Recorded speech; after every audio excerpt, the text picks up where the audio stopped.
show that limit of cos x minus 1 over x when x approaches to 0 is equal to 0। इस limit को हम calculate करेंगे आज। Consider a unit circle. Unit circle ऐसा circle होता है जिसका रेडियस कितना होता है 1। अ सर्कल ऑफ रेडियस 1 उसको बोलते हैं unit circle. Centred at origin, ठीक है। इस सर्कल का जो सेंटर है वो ओरिजिन के ऊपर है। Taking 2 points A and B on the circle such that measurement of angle AOB is equal to x radian. O के ऊपर जो एंगल बनेगा वो कितना बनेगा x रेडियन, ठीक है। ये आपने पॉइंट्स A और B इस तरीके से सर्कल के ऊपर लेने हैं कि O के ऊपर जो यहाँ पे AOB से जो एंगल बनेगा वो कितना बनना चाहिए x रेडियन। अब फिगर पे हम लोग आ जाते हैं। ये हमारे पास यूनिट सर्कल है, ऐसा सर्कल जिसका रेडियस किसके इक्वल हो 1 के, यानी ये हमारे पास रेडियस है OA, ये 1 के इक्वल है। ये OP भी हमारे पास रेडियस है, किसके इक्वल है 1 के। अच्छा, हमारा इस सर्कल का जो सेंटर है वो ओरिजिन के ऊपर है। A पॉइंट के कोऑर्डिनेट्स क्या होंगे, ये O से लेकर A तक का जो डिस्टेंस है ये कितना है हमारे पास 1 है, तो ये इसका x कोऑर्डिनेट आ जाएगा। ये पॉइंट A जो है ये x एक्सिस पे है, x एक्सिस पे y कोऑर्डिनेट कितना होता है 0, ठीक है। अच्छा, P पॉइंट के कोऑर्डिनेट्स क्या होंगे। सर्कल की जो पैरामीट्रिक इक्वेशंस होती हैं वो ये होती है x is equal to r cos theta, ठीक है। इस तरह y किसके इक्वल होता है, वो हमारे पास होता है r इंटू साइन थीटा, ठीक है। ये x y कोऑर्डिनेट्स को किसमें कन्वर्ट करेंगे, पोलर कोऑर्डिनेट्स में, ठीक है। r रेडियस है जो कि किसके इक्वल है 1 के इक्वल है हमारे पास, और थीटा किसके इक्वल है, थीटा हमारे पास है x cos x। यहाँ पे रेडियस आपका 1 है, थीटा आपका किसके इक्वल है x के, तो क्या रह जाएगा साइन x। तो ये आपके पास x कोऑर्डिनेट आ जाएगा, ये आपके पास y कोऑर्डिनेट आ जाएगा, ठीक है, साइन x। ये हमारे पास एंगल है जो O के ऊपर बनता है, कितना है ये x। अच्छा, इसके अलावा ज़रा नोट करें, ये हमारे पास जो है ना ये वाली, ये हमारे पास आर्क है, ठीक है। ये हमारे पास क्या है आर्क, और ये जो है ना लाइन, स्ट्रेट लाइन है हमारे पास, लाइन सेगमेंट है AP। ये आपके पास क्या है कॉर्ड, ये है कॉर्ड, ठीक है। अच्छा, अब हमें आर्क लेंथ चाहिए। आर्क लेंथ निकालने का फार्मूला हमें आता है L is equal to R theta, ठीक है। R रेडियस है वो 1 के इक्वल है, थीटा आपका सेंट्रल एंगल है जो x के इक्वल है, तो हमारे पास ये जो AP आर्क है ये किसके इक्वल आ जाएगी x के। अच्छा, इसके अलावा ये जो कॉर्ड है AP, इसके दरमियान में आप डिस्टेंस फार्मूला यूज करके इसकी लेंथ आप फाइंड कर सकते हैं जी। Then the coordinates of points A and P are 1 0 and cos x sin x।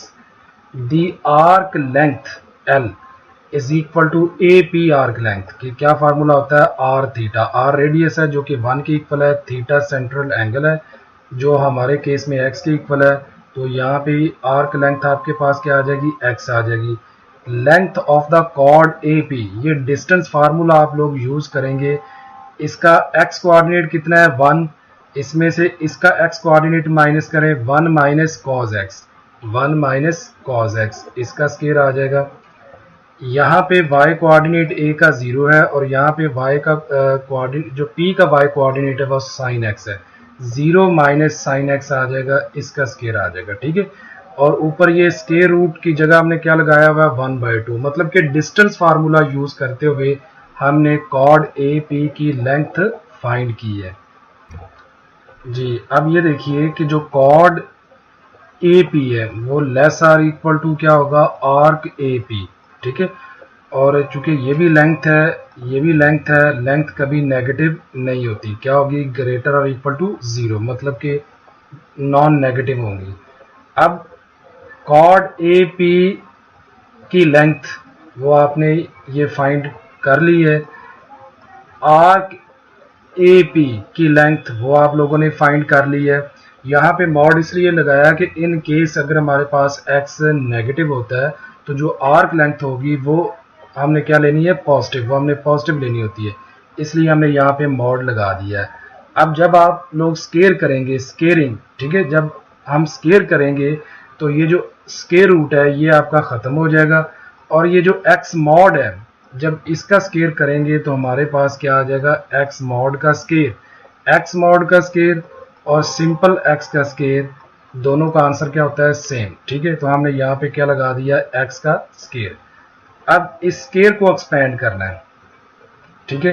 पहले इस 1 का स्केयर आएगा, फिर -2 फार्मूले का आएगा, 1 और cos x की क्या आएगी, प्रोडक्ट, वो ये आ गई।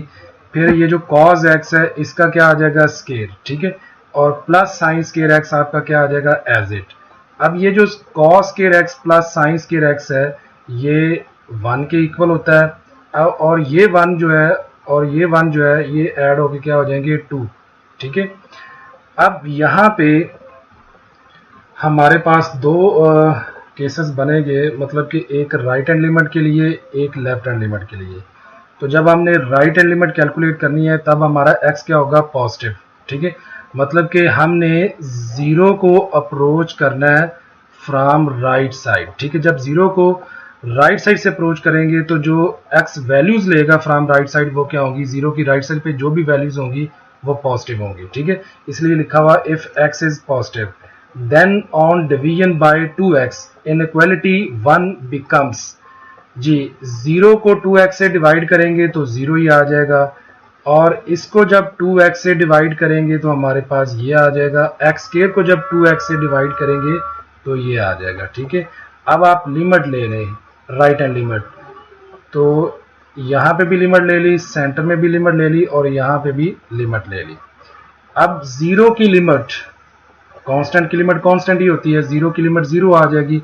यहाँ पे जब x की जगह पे लिमिट 0 लगाएंगे तो ये भी क्या हो जाएगी, 0। अब ये जो लिमिट है ये 0 से लेस आर इक्वल टू भी है और 0 से ग्रेटर आर इक्वल टू भी है। तो सैंडविच थ्योरम ये कहता है कि ना ये 0 से लेस है ना ये 0 से ग्रेटर है, ये एक्चुअली 0 के इक्वल है। तो इसकी जो लिमिट आ गई वो हमारे पास किसके इक्वल आ गई, 0 के। तो ये राइट हैंड लिमिट हमारे पास आ गई। अब हम आ जाते हैं लेफ्ट हैंड लिमिट की तरफ। जब हम 0 को अप्रोच करेंगे फ्रॉम लेफ्ट, ठीक है, तो 0 की लेफ्ट पे जो वैल्यूज पड़ी होंगी वो नेगेटिव होंगी, तो इसलिए जो x है नेगेटिव वैल्यूज के थ्रू 0 को अप्रोच करेगा। सो इसलिए हमने कहा कि इफ x इज नेगेटिव। अब जब आप इनइक्वालिटी 1 को 2x से डिवाइड करेंगे तो 2x तो आपका नेगेटिव है, जब नेगेटिव नंबर से डिवाइड करेंगे तो इनइक्वालिटी साइन रिवर्स हो जाएगी। हमारे पास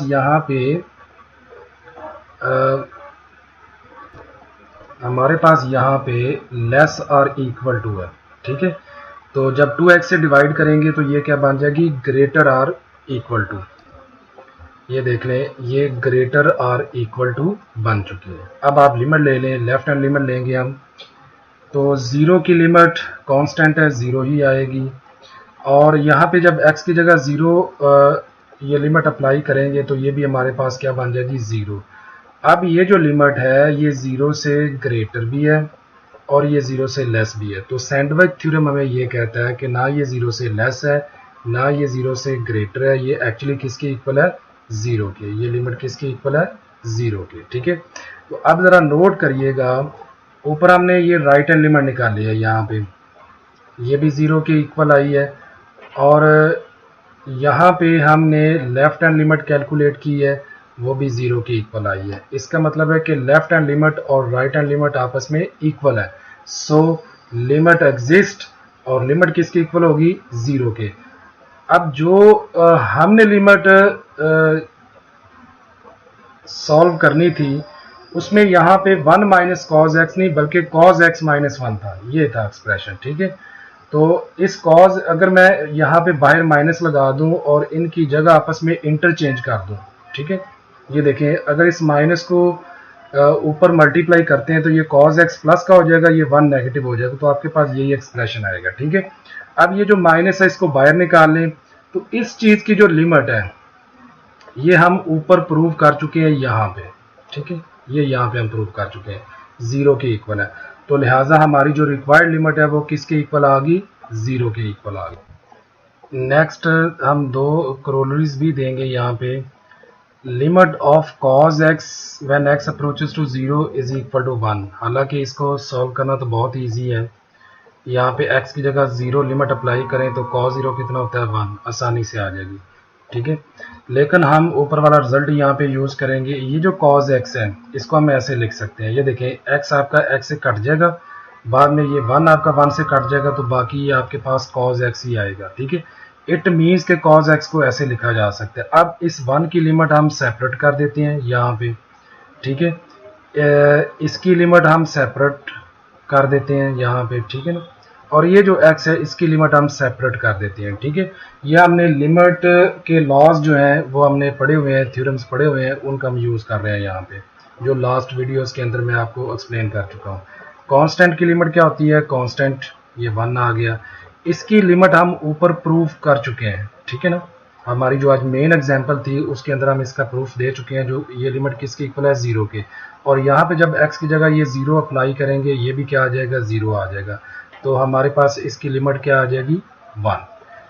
अब दूसरी क्रोलरी हमारे पास ये है कि limit of sine square x over x is equal to 0 when x approaches to 0।